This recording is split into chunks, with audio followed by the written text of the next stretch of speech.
must-know facts about the solar eclipse. Hi there, thanks for joining us on this special edition of the FAQ Factory. As you can tell, we're on the road because you might have heard by now that we're about to experience an astrological phenomenon known as a total solar eclipse. And if, like us here at the FAQ Factory, you've been out of school for a little while, you might be a little rusty on the science of solar eclipses, so we thought it would be a good idea to brush up on our space knowledge and do a little fact gathering for you about some of the coolest things to know about the upcoming eclipse. So stay tuned because here are 5 must-know facts about the eclipse. Number 1, what exactly is the difference between a solar eclipse and a lunar one? Let's break it down. A solar eclipse occurs when the moon passes between the sun and the earth, blocking some or all of the sun's light from reaching us.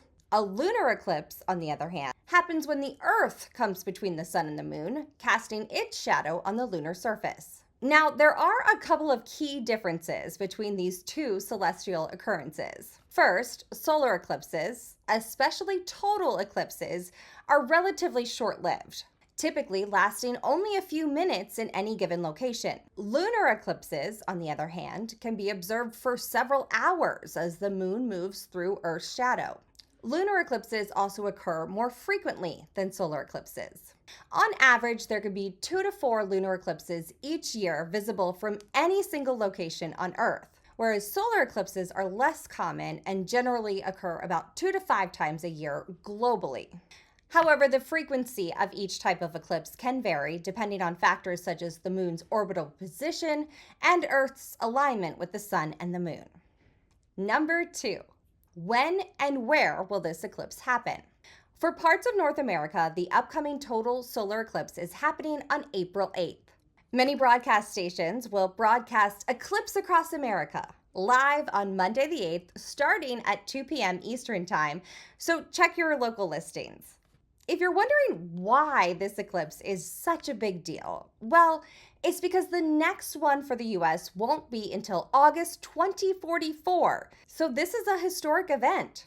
During it, parts of North America will be plunged into an eerie twilight, dark enough to pick out bright stars and planets. The last total solar eclipse happened in 2017, but the one before that was in 1979. And if you miss this one, you'll have to wait another 21 years until 2045 to see the next coast-to-coast total eclipse, and that's a long time. To see this eclipse, viewers will need to be within the 115-mile wide path, which in the US starts in Texas and runs through much of the center of the nation into Pennsylvania and up through Maine. We will put the full list of states in the eclipse path, according to NASA, in our video description. One of the best viewing locations will be Texas, which happens to be where I am now, because it gives the best chance for clear weather and the longest viewing duration.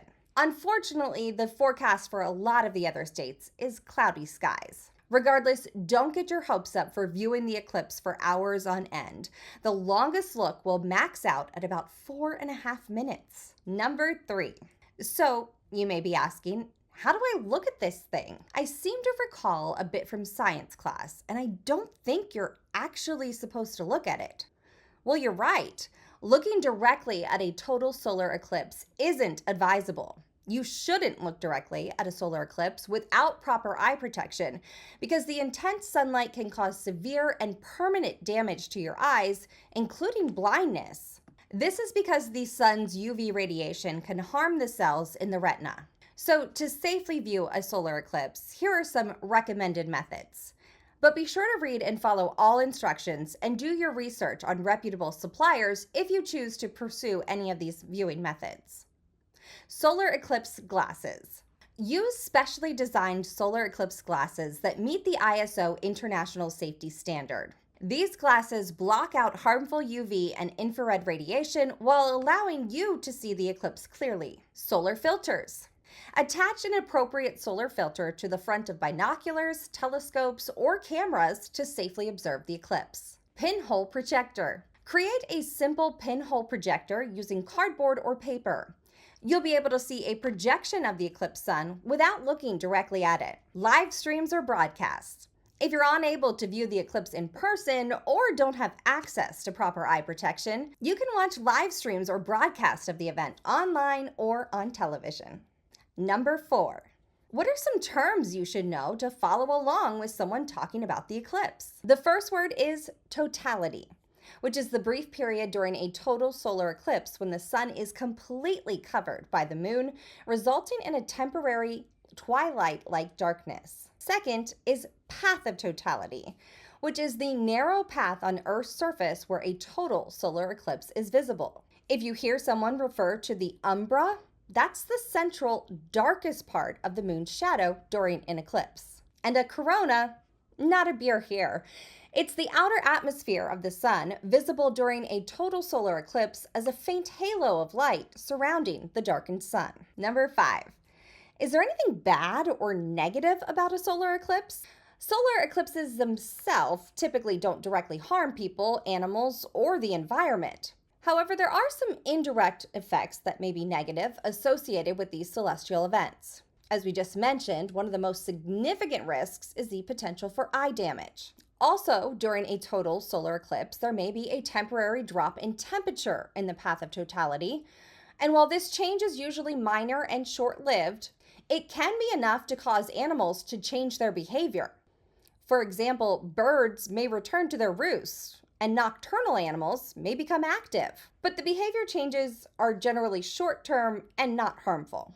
Solar eclipses can also evoke a lot of various emotional responses in people, ranging from awe and wonder to anxiety or fear, especially if the individuals are unaware of the eclipse's cause or the safety precautions necessary for viewing it.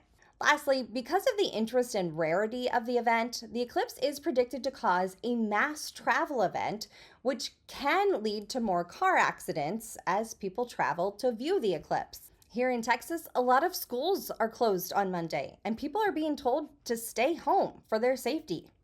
Overall, though, the solar eclipse is just a fascinating visual display that can be exciting to experience. So if you happen to live in a state in the path of totality, or you're up for a last-minute road trip, grab yourself some safety viewing glasses and look to the sky on Monday, April 8th, 2024 for a spectacular and rare total solar eclipse. We hope you found this video informative. Please consider supporting the growth of our channel by giving us a like and following the channel for more fun, fact-filled content. Thanks for watching, enjoy the eclipse, and as always, keep questioning. Till next time.